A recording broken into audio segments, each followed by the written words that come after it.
Alright guys, welcome back to the channel. Another day, another dollar. It's 2016 Dodge Cummins 5500. Probably be the same for you 3500, 2500 and all that, but I'm gonna show y'all how to get in here and get this heater tore out and replace it. So y'all ride with me.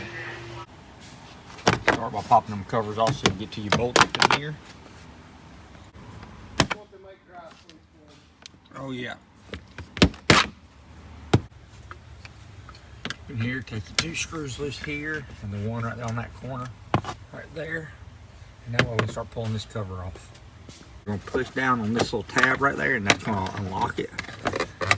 Well, I gotta do it with two hands, but you push that in and then there's one on this side too also that you push in to unlock it, and that'll unlock this piece. To unhook the cable, we're gonna go through and have to pop them little pieces, and then we slide it down and pop it out here. So you just get a hold of these little ears right here, similar to the other piece, and you just push in on them right here and right there to get that cable pulled out, and then you can unhook it. Right here, grab it, pop it back. Like I said, we got bolts down here to take loose too. These little push clips right here on the side. Got one there and one right there. There ended up being three of them across there to pop that out. We use a little tool like that, slides up in behind of it and pry up so it don't tear it up. We're gonna pop this up because we got some bolts that come from the side right here also. We just grab hold of that, pull it, like I said, you pop up on the bottom side, and those go in that way, so then you pull back on it. Same thing for this side. Pop it up on the bottom, pick up, pull back.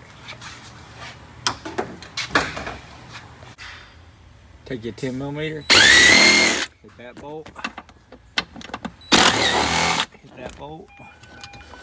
clutch your bolts, put them in your bolt bin, that loosens the bottom of that. Now you're gonna take you some 13s out here and go ahead and get those outer three loose here, and then the ones on the other side. Put my two out there, and my one out right there. Now we're gonna start going through unplugging because this dash goes in there from the factory all together. So we're gonna start right here. There should be a little tab right here. You lift up on and unplug. Kind of pull back a little bit. Really, it should pull out. But luckily it come unhooked. Then we have right here, let me turn the light on for y'all. So we have these pieces here, so you just push in there. Boom. And I got my battery disconnected also. I didn't show y'all that, but it's kind of common sense. Anytime you're working on something that you take a chance on throwing an airbag out or something, unplug this one. You always unhook your battery. Then you got your antenna here, which is right there, which is, I might do that with my other hand, because you're gonna have to squeeze it right there. Let me see if I can get it. I got it. You squeeze that tab right there on the front side of that. But basically, we're gonna get all our wires that come down through here. Boom. All of them that come off the harness, we're gonna get them unhooked. Looks like we got them all. Yep, that's everything for this side. So on this side, we're gonna come up in here. We're gonna squeeze and unhook our pedal. I can't do it with my left hand. And any of this harness that comes down here that attaches, we're gonna unplug everything that attaches between the dash and the floor. Then we're gonna spin this steering wheel right here. We're gonna take that link loose and try, well, I'll have to look. No, we got some bolts up here. We gotta pull off the dash, but we need to pull the steering column out of it. Let's get it out of here first. So let's get the column loose first. So what I always like to do, I like to put a paint mark in the same spot, even though this thing right here is splined and it has a piece on it where it can't spin. Some cars don't. So it's just better to take a paint marker and paint marker it. That way you know when you go back together, because when you take this thing out, you do not want to spin this steering wheel because you'll break the clock spring. It has to come out delicately, smooth, and you have to lay it down so nobody spins the wheel, because if they spin the wheel, it's going to tear up that clock spring every single time. But what we're going to do, we're going to come in here, we're going to take that bolt loose, we're going to come up in there, we're going to take these 2 10s. That's a 13, by the way.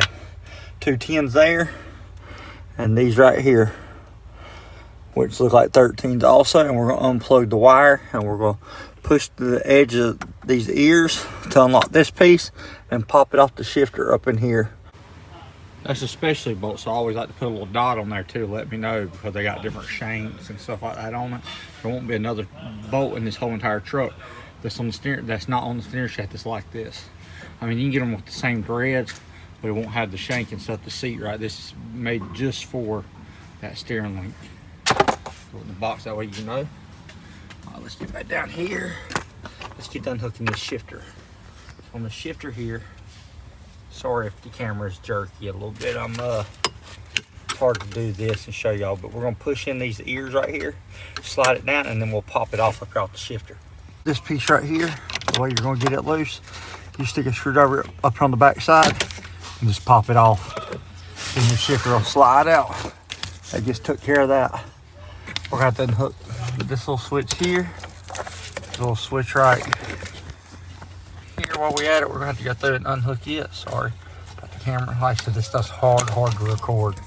All right, let me go and get this column down. I told y'all wrong, those are 13s back up in there. So we're gonna take 13, get it out, and we'll have it took care of. We're gonna have to column down. Before you pull that last bolt out here though, we got a harness that runs up to here. So we need to pull this torch bit out, which is a 215, I believe. Yeah. We gotta get to pull this cover off right here so we can get up in there and unplug the harness from the column itself. Don't want to get ahead of myself, sorry about that. It's up in here, one on this side, one on the other side there to get unhooked. Now we reach up in here and we unplug that. We got a couple here, we gotta pop these little clips loose right here. Find where the tab is for this one.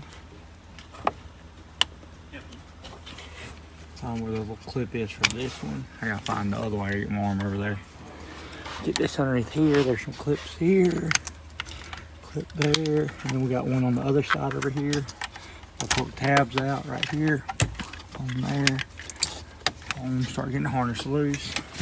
I got 2 more to unplug. It looks like I might have to take a screwdriver and shove down in. Sorry, God almighty, that was horrible. So, got a couple clips there. I gotta stick a screwdriver down in there, but like I got all this clip right here loose.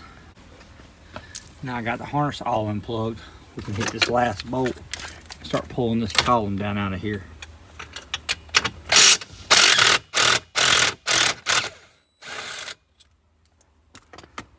There's that. I think I got it all, so now I gotta pull it down and pull it out.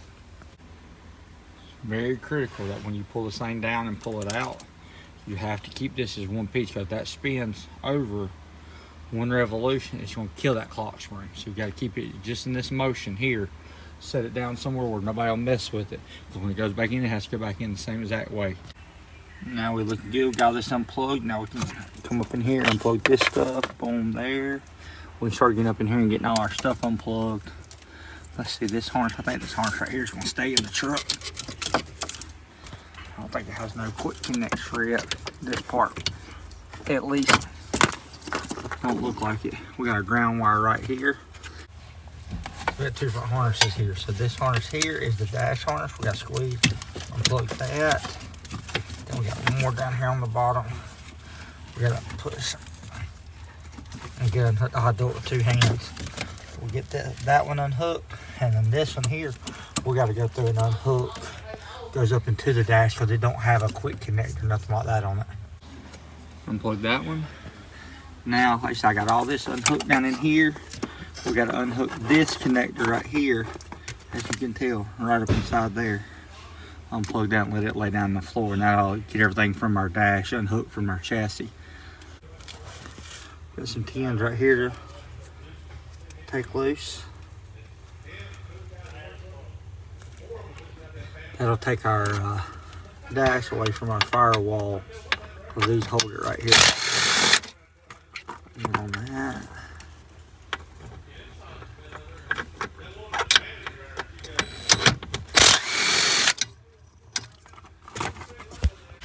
Now the dash is getting loose. We gotta come up here and pop these covers off and pull these old hell handles off right here off both sides. but it locks into the dash. They're 10mm up inside there.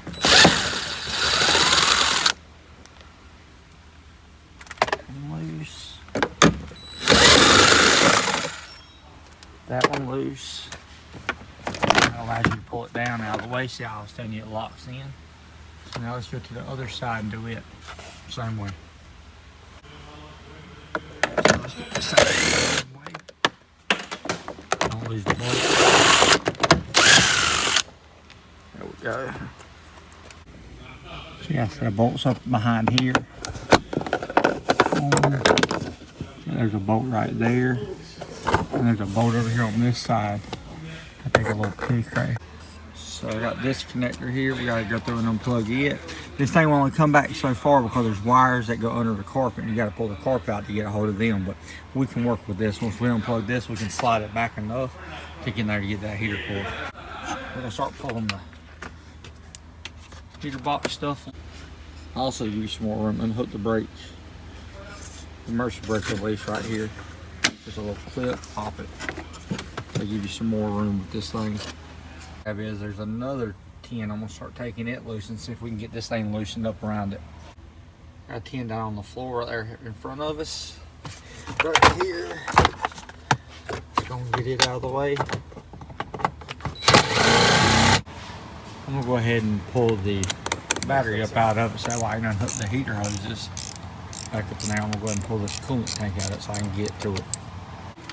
Got the battery tray bolts took out. One's here, there, but that thing's still on come up. I'm gonna pull the air box out so we can see what's around it or what's up in the air. I think there's some bolts on the side. So I finally got the air box up out of it. It was just stuck on these rubbers right here. And there was a connector right there underneath the bottom side of that to get out. That thing needs to be washed out anyways. It's freaking stuffy up inside of it. We got a bolt right there we gotta get out for the air box. Give me a ratchet wrench to put on it. So I pulled the apron off for the fender flare and I pulled the inner fender out so I could get a hold of this bolt right here so I could get this battery box up out of my way so I can get to that coolant tank so I can get back up. I mean, I could get around all this stuff. Just makes it a little easier. So I'm working on getting all this tank loose. I got the battery tray loose. I got the tank here. Let me clean y'all off. Hold on. I got it. The two bolts took out up top up here. And there's a bolt down here. And I'll show y'all in just a minute why I had to take all that stuff loose. That's probably the most pain in the butt battery tray I ever had to get out. Alright, so I got my coolant lines here. One here. I done took the clamp off of one there. And this hose can be pulled out from back up in here. There's a thing holding it right back over here. I got to get loose right there. I pop that clip loose, and then there's a big hose that comes down that hooks up right here. I have to go through and unhook to get that coolant tank out of my way. Right here's where we had to pull it loose. We got to get a hold of that bolt. We got to unhook that bolt, and we got to unhook them connectors up in there so we get this heater box out of here so we can do the heater cord and put it all back together. So that's what. It's just easier to pull it out because like I said, that bolt right there and that bolt holds it in anyways, so it's just easier to just pull the whole thing back. Now as you can tell, the box is super loose. We gotta go through and pull the Freon out of the system, and then we can turn on, unhook the line. 4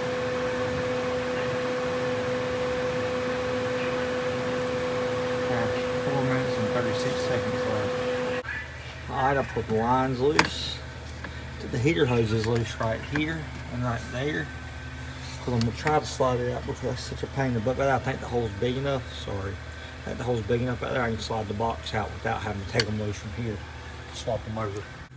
Just like I thought, I was able to maneuver them and pull them in, and I'll just put them back the same direction, same spot, and then I can go through and put everything back together the same way. No codes and hot heat. Can't complain about that. Things good.